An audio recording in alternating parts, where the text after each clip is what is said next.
ప్రభు అయిన క్రీస్తు నామములో మీ అందరికీ కూడా వందనాలు. ప్రియ సహోదరులారా, అనుదినం కూడా వాక్యం వింటూ అలాగే దేవుని యొక్క మాటకు విలువిస్తున్న మీ అందరినీ దేవుడు దీవించి ఆశీర్వదించుగాక. ఆమె.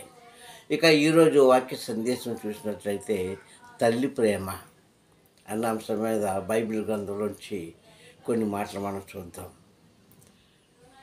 మరి ఈ వాక్యంలోకి వెళ్ళే ముందు యథావిధిగా మా ఛానల్ని ఇంకా సబ్స్క్రైబ్ చేసుకోలేని వారు ఉంటే చేసుకొని షేర్ చేసి లైక్ చేసి దేవుని యొక్క దీవెనలు పొందుకోండి. దేవుడు సదా మిమ్మల్ని దీవించి ఆశీర్వదించుగాక. ఆమె. ఈరోజు వాక్య సందేశం తల్లి ప్రేమ అన్న అంశం మీద చూసినట్లయితే, సర్వాధికారి తండ్రి ఈ భూమి మీద పురుషుణ్ణి స్త్రీని కూడా సృష్టించాడు. అది అందరికీ తెలిసిన విషయం. అయితే కొంచెం గుణం అటు ఇటుగా ఉంది. ఏంటి ఆ గుణము అంటే, మరి తల్లి ప్రేమ ఒకలా ఉంటుందండి, తండ్రి ప్రేమ ఒకలా ఉంటుంది. ఇది ఆది నుంచి వస్తున్నదే, కొత్తలో మధ్యలో వచ్చింది ఏం కాదు. తల్లి ప్రేమ కుమారుడు యొక్క తప్పును కప్పుతుంది. తల్లి ప్రేమ బిడ్డలకు ఆకలిని తీరుస్తుంది. తల్లి ప్రేమ వారి యొక్క సౌఖ్యము సదా కోరుకుంటుంది. ఎందుకంటే పొరపాట్లు చేసిన పిల్లలు ఉన్నారు, ఈరోజు ఎన్నో తప్పులు చేసిన పిల్లలు ఉన్నారు. అవసరమైతే తల్లిదండ్రులను బయటికి నెట్టేసిన పిల్లలు కూడా మనం చూస్తున్నాం. కానీ ఎలాంటి స్థితిలో ఉన్నా తల్లి ప్రేమ బిడ్డల మీద సదా నిలుస్తుంది. ఇది మనం ఖచ్చితంగా నమ్మాలి. అయితే తల్లి ప్రేమ అనేది ఎవరిలో ఉంది అంటే క్రీస్తులో కనిపిస్తుంది. చాలామంది అంటారు, క్రీస్తు లోకాన్ని ప్రేమించాడు, పాపులను ప్రేమించాడు, పేదవారిని ప్రేమించాడు, కటికదారులను ప్రేమించాడు. ప్రేమను బట్టి ఆయన ఎన్నో కార్యాలు చేసి చివరికి ప్రేమనే ఆ యొక్క దివ్యమైన అమూల్యమైన మాట మనకు విడిచిపెట్టి ఆయన తన తండ్రి దగ్గర వెళ్ళారు అన్న సంగతి మనందరికీ తెలుసు. అయితే క్రీస్తు యొక్క ప్రేమ ఎలాంటిది అని వర్ణించాలంటే తల్లి ప్రేమ. దేవుని స్తోత్రం, హల్లెలూయా. అంటే మచ్చలేనిది, మాసిపోలేనిది, కళంకం లేనిది తల్లి ప్రేమనంటే. ఆనాడే కాదు, ఈనాడే కాదు, ఏనాడైనా తల్లి ప్రేమే. తన కుమారుడు తప్పు చేసి వచ్చాడు అన్న సంగతి తెలిసి కూడా ఎదుటి వార్త ఏం చెప్తుందంటే, నా పిల్లలు అలాంటి వాళ్ళు కాదు. అదే తండ్రి అయితే గడప అవతల నుంచే బిడ్డను గద్దిస్తూ ఉంటాడు, కొడుతూ ఉంటాము. అది తండ్రి ప్రేమ. కానీ తల్లి ప్రేమ అలా కాదు. తప్పు చేశారు అని తెలిసి కూడా తన చెంగుచాటును కప్పుకుంటుందండి. అది తల్లి ప్రేమ. ప్రియ సహోదరులారా, క్రీస్తు కూడా మనల్ని తన బాహులో కప్పుకున్నాడు. తన కౌగిట్లో మనల్ని కౌగిలించుకుంటున్నాడు, ఎన్ని తప్పులు చేసినా. అలాంటి ఒక చిన్న సంఘటన ఈరోజు వాక్యం ద్వారా మనం నేర్చుకుందాం. దేవుని స్తోత్రం కలుగుగాక. హల్లెలూయా. ఏంటి ఆ వాక్యం అంటే, ఒక వ్యక్తి భిక్షం ఎత్తుకుంటూ రోడ్డు ప్రక్కన కూర్చున్నాడు. ఆ వ్యక్తికి మెస్సయ్య గారు వస్తున్నారని ఒక సమాచారం అయితే తెలిసింది. అప్పుడు అతనిలో ఒక కోరిక పుట్టింది. అయ్యో, ఎన్నో అద్భుత కార్యాలు చేశాడని విన్నాడే, ఎంతోమంది చేత పొగడబడుతున్నాడే, ఎంతోమంది చేత కీర్తించబడుతున్నాడే, ఎంతోమంది చేత గణపరుచుకుంటున్నాడే, అలాంటిది నాకు ఈ కార్యం చేయడా అని ఆలోచన వచ్చి వెంటనే ఆయన ఏం చేశాడు, ఆ దారి వెంట వెళుతూ ఉంటే క్రీస్తుకు ముందే తెలుసండి. కానీ వారు అడగాలి. దారి వెంట వెళుతూ ఉంటే అంటాడు, దావీదు కుమారుడా, నన్ను దాటిపోవద్దయ్యా అని గట్టిగా ఆయన కేకలు వేసినప్పుడు తన ముందున్న శిష్యులు అనుకున్న మనుషులు ఆయన్ని గద్దించారు. ఇది సహజం. ఏంటంటే చాలామంది చూడండి, వారు పెట్టేవాడి ఇల్లు కూడా చూపించరు. అలాంటి మనుషులు అప్పుడు ఉన్నారు, ఇప్పుడు ఉన్నారు. దావీదు కుమారుడా, నన్ను దాటిపోకయ్యా అని నా మనం ఆలకించవయ్యా, నా మొర ఆలకించవయ్యా, నన్ను కరుణించవయ్యా అని కేకలు వేస్తుంటే వెనకున్నవారు క్రీస్తు ఏం మాట్లాడలేదు. వెనకున్నవారు ఏం చేశారు? ఆయన్ని గద్దించారు. అప్పుడు క్రీస్తు అక్కడ నిలబడి ఆ వ్యక్తి దగ్గరికి వచ్చి అంటాడు, సహోదరుడా, ఎంత చక్కగా పిలిచారు చూడండి అక్కడ.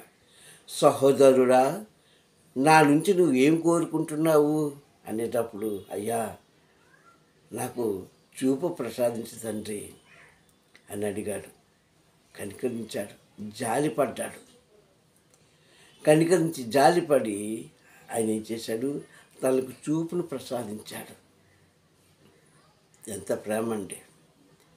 నిజంగా తల్లి ప్రేమ కనిపించింది, అందులో కనిపిస్తుంది చూడగలిగిన వారికి, అందరికీ కాదు. క్రీస్తు వచ్చాడు, ఏదో అద్భుతకారం చేశాడు. కళ్ళు లేని వాడు కళ్ళు ఇచ్చాడు, కాళ్ళు లేని వాడు కాళ్ళు ఇచ్చాడు, నడక లేని వారు నడక నేర్పించాడు, ఆకలి ఉన్నవారికి అన్నం పెట్టాడు, రోగం ఉన్నవారు స్వస్థపరిచాడు. ఇదే మనకు తెలుసు. కానీ క్రీస్తు ప్రేమ ఎలాంటిది అని ఆలోచిస్తే తల్లి ప్రేమ. ఎందుకంటే తండ్రికి రెండు ఇష్టం అండి. ఏంటో తెలుసా? ఒకటి శుద్ధ హృదయము, రెండోది నీ కన్నీళ్ళు. దేవుని స్తోత్రం, హల్లెలూయా. మంచి మనస్సుతో, విశ్వాసంతో, కన్నీటితో ఆ భిక్షగాడు అడిగాడని తండ్రిని, క్రీస్తుని. అప్పుడు తల్లి ప్రేమ చూపించాడు. నేను ముందే చెప్పాను కదా, ఊరంతా చెడ్డ అన్న తల్లి మాత్రం నా బిడ్డలు ముచ్చారంటుంది. నా బిడ్డలు ఏ పొరపాటు లేదంటుంది. అలాగే ఇక్కడ ఒక సంఘటన జరిగింది. ఆ సంఘటనలో క్రీస్తు అన్నాడు, నీకేం కావాలి నా సహోదరుడు అంటే, నాకు చూపు ప్రసాదించు తండ్రి అన్నప్పుడు వెంటనే ఆయన ఏం చేశాడు? అతనికి చూపు ప్రసాదించాడు. అంటే ఇలాంటి సంఘటన చాలా మన బైబిల్ గ్రంథంలో చూస్తున్నామండి. ఈ సంఘటన లూకా సువార్త 18వ అధ్యాయంలో 38 నుంచి 41 వరకు చూస్తే అక్కడ మీకు వచనాలు కనిపిస్తాయి. లూకా సువార్త 18వ అధ్యాయము 38వ వచనం నుంచి 41వ వచనం వరకు చూస్తే అక్కడ ఈ మాట మనం చూడవచ్చు. ఇలాగా క్రీస్తు అనేక సార్లు జనాంగాన్ని ప్రేమించి కార్యాలు చేశాడు. తల్లి ప్రేమ అయింది. ఎందుకంటే మనం పాపం చేస్తున్నాం, మనం శిక్షిస్తున్నప్పుడు మనం మరలా రోధించి ఏడ్చి మొద్దుకొని ఆయన దగ్గరికి వెళ్తే, అక్రమం చేయవారులారా నా వద్ద నుంచి తొలగిపోండి అన్న తండ్రే కౌగిలించుకుంటాడండి. దేవుని స్తోత్రం, హల్లెలూయా. ఎందుకు? పశ్చాత్తాపం కావాలి మనిషిలో, పశ్చాత్తాపం కావాలి. ఆ పశ్చాత్తాపం పడిన వారిని దేవుడు ఖచ్చితంగా ఆశీర్వదిస్తాడు, కనికరిస్తాడు, కృప చూపిస్తాడు, దయ చూపిస్తాడు, వారి మీద జాలి చూపిస్తాడు. అటువంటిదే క్రీస్తు ప్రేమ కూడా. మరలా చెప్తున్న, క్రీస్తు ప్రేమ తల్లితో సమానము. ఒక ఆవిడంట పిల్లవాడిని పక్కింటి వరకు అప్పగించి మార్కెట్కి వెళ్ళింది, తనకు కావాల్సిన సరుకులన్నీ తెచ్చుకోవడానికి. ఎందుకంటే సర్వసాధారణంగా స్త్రీలే కదా బయటకు వెళ్తారు. ఇప్పుడంటే జనరేషన్ మారిపోయింది. బయటికి వెళ్ళి తెచ్చుకొని, ఈ గ్యాప్ ఎంత వచ్చింది? ఒక 30 నిమిషాలు గ్యాప్, అంటే ఒక అరగంట పక్కవారికి అప్పగించేసి అవి ఏం చేసింది, తను సరుకులు తెచ్చుకోవడానికి మార్కెట్కి వెళ్ళి వచ్చేసింది. వచ్చిన వెంటనే ఆమె ఏం చేయాలి? అసలు సరుకులన్నీ లోపల పెట్టి అన్నీ సర్దుకొని అప్పుడు పిల్లవాడి దగ్గరికి వెళ్ళాలి. అలా చేయలేమే. అక్కడే తను తీసుకొచ్చిన ఆ బ్యాగ్ ఏదైతే ఉందో అక్కడ పెట్టేసి, గుమ్మాలో పెట్టేసి గబగబా వెళ్ళి తన పిల్లవాడిని తీసుకొని రొమ్ముకు అద్దుకొని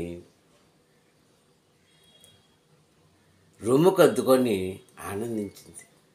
తన పిల్లవాడే కదా, తర్వాత అద్దుకోవచ్చు కదా, తర్వాత ముద్దు పెట్టుకోవచ్చు కదా. లేదంటే, ఎందుకంటే మనం జీవితంలో ఎన్నో తప్పులు చేస్తున్నాం, ఎన్నో పాపాలు చేస్తున్నాం. ఇన్ని పాపాలు చేసినా సరే యేసయ్యా అని మనం వెళ్తే అద్దుకుంటాడండి దేవుడు. మారు మనసుతో వెళ్తే అద్దుకుంటాడండి, కౌగిలించుకుంటాడు, ప్రేమ చూపిస్తాడు. అదండి క్రీస్తులో నిజమైన ప్రేమ. అందుకే తల్లి ప్రేమగా వర్ణించబడింది వాక్యం. నువ్వు ఎన్ని తప్పులు చేసినా, ఎన్ని పాపాలు చేసినా అవన్నీ విడిచిపెట్టి, అయ్యా నేను తప్పు చేశానయ్యా, యేసయ్యా నీవే నన్ను రక్షించాలి అని మనం వెళ్తే ఖచ్చితంగా కుమారుడు ఏం చేస్తాడు? కౌగిలించుకుంటాడు. తల్లి వలె కౌగిలించుకుంటాడు. ఈ బిడ్డను హత్తుకొని ముద్దు పెట్టుకొని గబగబా తన ఇంట్లోకి తీసుకువెళ్ళింది. ఇది తల్లి ప్రేమ. ఎందుకంటే పిల్లలు విడిచి తల్లి ఉండలేదండి. తండ్రి ఉండగలడు, తండ్రి ఎన్ని గంటలైనా ఎన్ని రోజులైనా ఉండగలడు, కానీ తల్లి ఉండలేదు. కారణం ఏమిటో తెలుసా? కన్నది కనుక, తన రక్తం ఇచ్చి కన్నది కనుక, తన పేగు బంధము ముడిపడింది కనుక ఆ ప్రేమను ఎవ్వరూ వేరు చేయలేరు. అది తల్లి ప్రేమ. అలాగే తన స్వరక్తమిచ్చి మనల్ని కొన్నాడు కనుక క్రీస్తు మనల్ని అయినా వేరు చేయలేడండి. కానీ ఇది గ్రహించుకోలేని అనేకులు ఇంకా తప్పులు చేస్తూనే ఉన్నారు, పాపంలో ఉంటూనే ఉన్నారు, పాపంలో చీకట్లో జీవిస్తూనే ఉన్నారు. ఇది ఎంతవరకు న్యాయం అండి? మనకి ఆలోచించుకుందాం. క్రైస్తవురాలా, వాక్యం ఉంటున్న కుమార్తె, నీ మనసు మార్చుకో. తల్లి లాంటి ప్రేమ చూపిస్తున్న క్రీస్తు నీతో ఉన్నాడని గ్రహించుకో. ఇంకెప్పుడు మారుతావు నువ్వు? ఇంకెప్పుడు నీలో పశ్చాత్తాపం కలుగుతుంది? ఇంకెప్పుడు నిజమైన కుమార్తెగా జీవిస్తావు క్రీస్తుకి? ఇంట్లో పని చేసుకుంటుంటారు స్త్రీలు కదండి, హడావుడి. భర్త ఆఫీస్ నుంచి వచ్చేస్తారు, పిల్లలు స్కూల్ నుంచి వచ్చేస్తారు, వంట చేయాలి, సమయం తక్కువగా ఉంది. ఆమె ఏం చేస్తుంది? గబగబ తన పని చేసుకుంటుంటుంది. అయితే ఒక ఏడాది పిల్లోడు ఉంటారు ఇంట్లో. వాళ్ళు ఏం చేస్తారంటే పని చేయనివ్వరు, కాళ్ళకు అడ్డంగా పడుతూ ఉంటారు ఏడుస్తూ. ఎత్తుకోమని వాళ్ళకి తెలియదు కదా.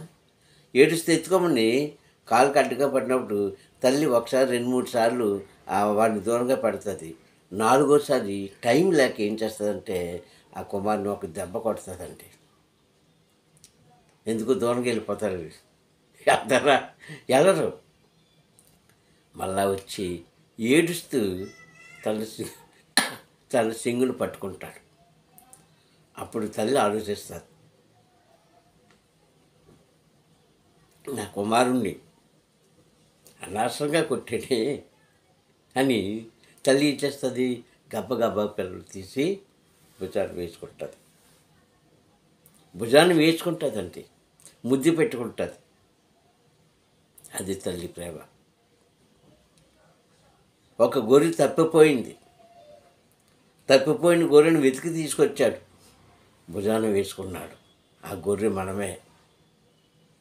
అదండి క్రీస్తు తల్లి ప్రేమ, అదండి క్రీస్తు ప్రేమ. ఎంతమంది గుర్తిస్తున్నారు ఈరోజు? వాక్యం వింటున్నావు క్రైస్తవుడా, నీవు కూడా దారి తప్పిన గొర్రె లాంటి దానివే, దారి తప్పిన గొర్రె లాంటి వాడవే. నిన్ను భుజాన్ని వేసుకున్నాడు, ప్రేమతో లాలిస్తున్నాడు, ప్రేమ మనకు పంచుతున్నాడు. ఎంతమంది అర్థం చేసుకుంటున్నారండి క్రీస్తు యొక్క ప్రేమను? కనుకనే దారి తప్పుతున్నారు, జాగ్రత్త. కనుకనే మీరు మోసపోతున్నారు, కనుకనే చీకటిలోకి వెళ్ళిపోతున్నారు, క్రీస్తు ప్రేమను గుర్తించక. నేను చెప్పేది ఏంటంటే ప్రియ సహోదరులారా, క్రీస్తు మన కోసం వచ్చాడు, తల్లి ప్రేమ చూపిస్తున్నాడు. ఆయనకు శిరస్సు ఉంచుదాం, ఆయనకు నమస్కరిద్దాం, ఆయనను పూజిద్దాం, ఆయన మాటకు లోబడదాం. ఆయన ఇచ్చే ఆశీర్వాదములు మనం అందరం కూడా పొందుకుందాము. దేవుడు తన కొద్ది మాట తన వినుకల్లో దీవించునుగాక. ఆమేన్. ప్రేమ స్వరూపి దయగలనైనా నీ పొందాము. ఈ సమయంలో నా తండ్రి యేసయ్య, నీ అమూల్యమైన వాక్కు ద్వారా మాతో మాట్లాడావు. అందుకోదాం తండ్రి. నిజమైన నీవు చూపించిన ప్రేమకు మేము పగనే తండ్రి చేశాము, కానీ అయ్యా నిన్ను ప్రేమించలేని దీనస్థితిలో ఉంటూ మరలా మేము పాపం చేస్తూ నీ దగ్గరికి వచ్చినప్పుడు అయ్యా గొర్రె పిల్లవలే తండ్రి మమ్మల్ని ఆదరించి లాలించి ప్రేమించి అయ్యా నీ ప్రేమను మాకు పంచిన విధానం పట్ల స్తోత్రం చెల్లిస్తూ వాక్యం ఉన్న బిడ్డలందరినీ కూడా తండ్రి మారు మనసు కలిగి నాన్న పంచతాపం కలిగి నీ వద్ద జీవించుటకు సహాయం చేసి మహిమ పొందుకుంటావని క్రీస్తు నామములో ఈ ప్రార్థన అడుగుతున్నాను పరమ తండ్రి. ఆమేన్, ఆమేన్, ఆమేన్. అందరికీ కూడా ప్రభు నామములో మరొకసారి వందనాలు. సర్వాధికారి తండ్రి మిమ్మల్ని దీవించి ఆశీర్వదించుగాక. ఆమేన్, ఆమేన్, ఆమేన్.